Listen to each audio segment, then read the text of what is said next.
बिस्मिल्लाहिर्रहमानिर्रहीम, अस्सलामुअलैकुम। आपको खुशामदीद कहते हैं बोल न्यूज हेडक्वार्टर्स में। मैं हूं आपके साथ सलमान मिर्जा। मैं हूं शाइस्ता शहजाद और मैं हूं सहरेश जुहेब। हेडलाइंस आपने जानी, बुलेटिन का आगाज करेंगे और आज के बुलेटिन में आपको बताएंगे। सबसे पहले हुकूमत हटाओ मुल्क बचाओ तहरीक जोर पकड़ गई है। वजीर आजम के खिलाफ अदम एतमाद को पीडीएम का एजेंडा बनाया जाएगा। मौलाना फजलुर रहमान और शहबाज शरीफ की मुलाकात में इत्तेफाक हो गया है। लॉन्ग मार्च को कामयाब और मिनी बजट को नाकाम बनाने पर भी मुशावरत हुई। मीडिया से गुफ्तगू में सरबरा पीडीएम ने कहा, इदारों की इज्जत आइन के दायरे में रहकर करने में है। केपी बल्दियाती इलेक्शन में अदम मुदाखलत पर नताइज सामने हैं। उम्मीद है आम इंतखाबात में भी इदारों का यही रवैया रहेगा। शहबाज शरीफ हुकूमत पर खूब गर्जे बरसे, कहते हैं तारीख में इससे ज्यादा नालायक और करप्ट हुकूमत नहीं देखी। वक्त आ गया सियासी आईनी और कानूनी हथियार इस्तेमाल किया जाए। इस बात पर भी गौर कर रहे हैं कि इस हुकूमत को फौरी तौर पर रुखसत करने के क्या क्या ऑप्शन हो सकते हैं। पीडीएम के इजलास में उस पर भी गौर किया जाएगा। तो हम आइंदा भी यही तवक्को रखते हैं, इदारे की जो इज्जत है वो उनके अपने आईनी दायरे कार के अंदर रहते हुए किरदार अदा करने में है। और हुकूमत के साथ जो इत्तेहादी जमातें हैं उन्हें एतराफ़ कर लेना चाहिए कि वो इत्तेहाद कौम के फ़ायदे में साबित नहीं हुआ। मिनी बजट पेश किया जा रहा है जिससे कि महंगाई का एक नया तूफान उठ खड़ा होगा। 23 मार्च का लॉन्ग मार्च और भी ज़्यादा नागुज़ीर हो गया है। यही तय पाया है कि पीडीएम का जो अगला सरबराह इजलास होगा उसमें ये बतौर एजेंडा आइटम होगी बात, और उसके ऊपर भरपूर मुशावरत के बाद फैसला लिया जाएगा। पीटीआई से ज़्यादा लागर, नालायक, इनकॉम्पिटेंट और करप्ट हुकूमत नहीं देखी।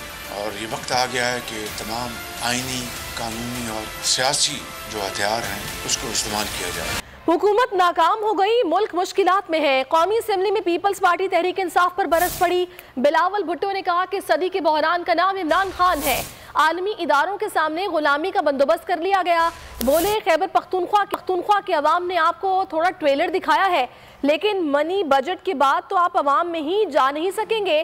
खुर्शीद शाह ने तंज किया कि जिस सूरत हाल को हुकूमत तरक्की कह रही है, अगर ये तरक्की है तो बदतरीन सूरत हाल क्या होगी। बोले, हुकूमत अवाम को बेवकूफ़ बना रही है। यहाँ किसान और मोटरसाइकिल वाले टैक्स देते हैं, बड़े इंडस्ट्रियलिस्ट टैक्स नहीं देते। कितना झूठ बेचेंगे ये, कितना ढीठ होकर अपने बयानबाजी करेंगे। पाकिस्तान के अवाम को पता है महंगाई है, तारीखी महंगाई है जनाबी स्पीकर, और इस महंगाई का जिम्मेदार सिर्फ और सिर्फ इमरान खान नियाजी है। उस वक्त हुकूमत इस बात पे कंफ्यूज था कि वो कहते रहे कि हम तो IMF नहीं जा रहे हैं, टैक्सेस का सुनामी इस मिनी बजट में लेकर आ रहे हो। हाल ही में पख्तूनख्वा के अवाम ने आपको बस थोड़ा सा ट्रेलर दिखाया। पाकिस्तान के अवाम जो सलूक इस हुकूमत और इस हुकूमत के नुमाइंदे के साथ करेंगे, इंशाअल्लाह ताला जल्द ही आपको उसका लग पता जाएगा। इतनी स्पीड से माशाल्लाह इकॉनमी तरक्की कर रही है और पाकिस्तान में दूध और शहद की नहरें बह रही है। ये तरक्की में ऐसे हालात है कि पाकिस्तान आज दुनिया में चौथा महंगा मुल्क है। जो मिस्कीन लोग हैं, गरीब लोग हैं, वो हाईएस्ट टैक्स देते हैं, और बड़े लोग जो हैं जो 1% टोटल टैक्स देते हैं। बिलावल भुट्टो ने कभी कोई काम किया होता तो उन्हें मालूम होता कि टैक्स क्या होते हैं। जो लिस्ट उन्होंने पढ़कर वक्त जाया किया उसमें कोई नया टैक्स था ही नहीं। हम्माद अजहर ने चेयरमैन पीपल्स पार्टी की तनकीद पर जवाबी तंज किया। असेंबली में बात करते हुए कहा, फालूदे वालों और चपरासियों के अकाउंट से अरबों रुपए निकलते हैं। ये करप्ट सियासतदान मुल्क को खा गए। इल्जाम लगाया कि सिंध हुकूमत खाद और अनाज की जखीरा अंदोजी की जिम्मेदार है। करप्शन ने सिंध को मफलूज कर दिया। बंदे ने जिंदगी में कभी एक दिन भी काम किया हो, कोई कारोबार किया हो, तो फिर आपको पता लगे कि ये जितने टैक्सेस का आप जिक्र कर रहे हैं ये सारे एडजस्टेबल टैक्सेस हैं। ये कंज्यूमर तक इनमें से 90% ने नहीं जाना। ये एडजस्टेबल टैक्सेस हैं, ये FBR इन्हें रिफंड कर देगी। ये इकोनॉमी को डॉक्यूमेंट करने के लिए किए जा रहे हैं।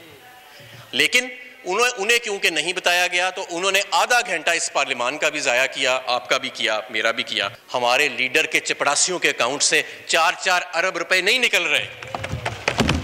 वो कौन है? पहले तो हम समझते थे कि ये सिर्फ फालूदे वाला और रेडी वाला तक मामला है और मुश्ताक चीनी वाले तक मामला है। ये मंजूर चपरासी, क्या पापड़ वाला नहीं, मंजूर चपरासी है वो। मंजूर चपड़ासी के अकाउंट में से आपके 4 अरब रुपए कहां से निकल आए? ये कौन से पैसे हैं? चाहे गंदम हो जिसे चूहे खा जाते हैं, या चीनी को चूहे खा जाते हैं, या चीनी हो या यूरिया हो, तो क्योंकि सिंध के अंदर रियासत का निज़ाम इतना कमज़ोर हो चुका है, करप्शन ने उसे मफलूज कर दिया है कि वहाँ पे एक क्रिमिनल गैंग्स के लिए, आड़तियों के लिए और होर्डर्स के लिए एक हेवन बन गई है। हमारी बात न मानी तो मिनी बजट की हिमायत नहीं करेंगे। एमक्यूएम ने इस शर्त के साथ मिनी बजट पर तजावीज़ हुकूमत को भिजवा दी। खालिद मकबूल सिद्दीकी ने अपने अरकान असेंबली और सेनेटर्स को भी फैसले से मुतालिक हिदायत कर दी। मिनी बजट पर ओपोजिशन की तनकीद के बाद हुकूमती इत्तेहादी जमातें भी रंग पकड़ने लगी। एमक्यूएम ने मिनी बजट पर तहफ़्फ़ुज़ात का इज़हार कर दिया। 11 नुकाती तजावीज़ कौमी असेंबली में जमा करा दी और वज़ीर ख़जाना को भी भिजवाई। एमक्यूएम ने कॉटेज इंडस्ट्री पर टैक्स छूट में कमी और सोलर पैनल पर लगाया गया टैक्स वापस लेने का मुतालबा किया है। अस्पतालों की मशीनरी, आलात, जान बचाने वाली अशिया पर 17% सेल टैक्स को भी खत्म करने की तजवीज़ दी। लोकल प्रोडक्शन, रोज़मर्रा इस्तेमाल की अशिया बनाने वाली मशीनरी से टैक्स का खात्मा भी तजावीज़ में शामिल है। 850 सीसी गाड़ियों, $200 से कम कीमत वाले मोबाइल फोन्स, बेकरी आइटम, सिलाई मशीनों से भी टैक्सेस खत्म करने का मुतालबा किया गया। एमक्यूएम का कहना है ये तमाम टैक्सेस मिनी बजट में शामिल हुए तो इसकी हिमायत नहीं करेंगे। विफाकी हुकूमत ने नवाज शरीफ को वापस लाने के लिए कोशिशें शुरू कर दी। विफाक ने पंजाब हुकूमत से नवाज शरीफ की मेडिकल रिपोर्ट्स पर माहिराना राय मांग ली। अटॉर्नी जनरल ऑफिस ने विफाकी काबीना के फैसले की रोशनी में पंजाब हुकूमत को खत लिख दिया।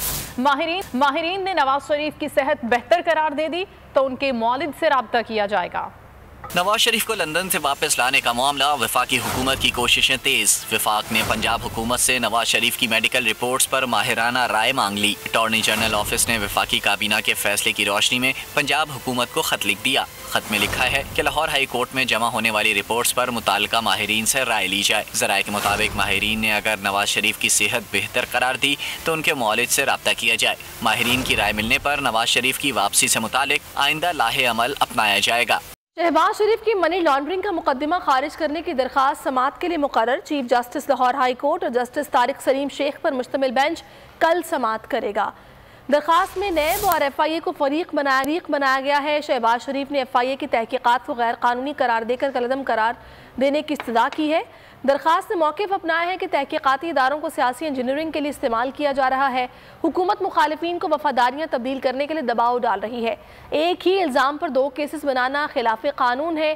FIA के चालान में कहीं नहीं लिखा कि टेलीग्राफिक ट्रांसफ़र से कौमी ख़जाने को नुकसान पहुँचा। जमात इस्लामी का धरना सियासी जमातों की हिमायत हासिल करने लगा। सिंध के मुतनाज़े बल्दियाती बिल के खिलाफ धरने को 12 रोज गुजर गए हैं। मुस्लिम लीग नून के रहनुमा निहाल हाशमी ने भी शिरकत की। धरने के शुरुका से खिताब में कहा, तमाम जालिमों, गासिबों और खाइनों के खिलाफ जिद्दोजहद हमेशा याद रखी जाएगी। धरने के शुरुका का कहना था, मकासद के हुसूल तक धरना खत्म नहीं करेंगे।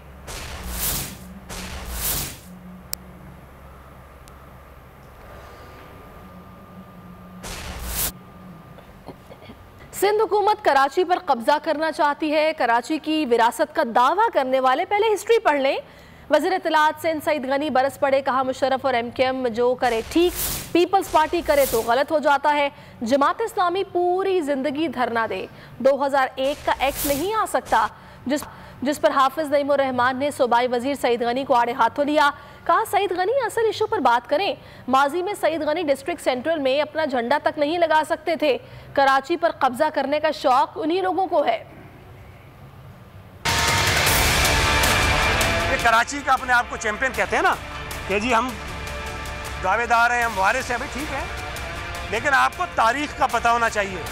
2001 में जनरल परवेज मुशर्रफ का जो कानून आया था, उस वक्त भी कराची में डिस्ट्रिक्ट काउंसिल नहीं थी।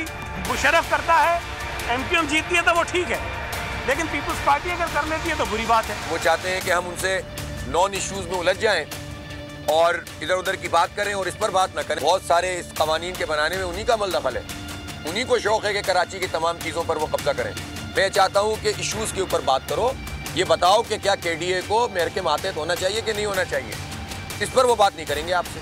कराची पर, सिंध पर आएंगे तो वो आपको किसी और बत्ती के पीछे लगाने की कोशिश करेंगे। तो जमात इस्लामी भी करी 2001 का कानून करो। और भाई तुम ये सारी जिंदगी बैठे रहो असेंबली के सामने, 2001 का कानून नहीं आएगा। सईद गनी साहब जुर्रत नहीं करते थे डिस्ट्रिक्ट सेंट्रल में आने की। सईद गनी साहब अपना झंडा नहीं लगा सकते थे यहाँ पर। सईद गनी साहब कैंडिडेट नहीं बन सकते थे कभी इन जगहों पे जहाँ पर महाजिर आबादियाँ, ये तो हम कुर्बानियाँ देते थे। आज ये छोड़ो ऊपर बोल रहे हैं। सईद गनी साहब, ये रास्ता दुरुस्त रास्ता नहीं है। आप जमात इस्लामी को बहुत अच्छी तरह जानते हैं। हमें अगर ये सियासत करनी होती तो आज हम जो है वो इस तरह से मौजूद नहीं होते। सब्सक्राइब करें और बेल दबाएं ताकि कोई खबर रह न जाए।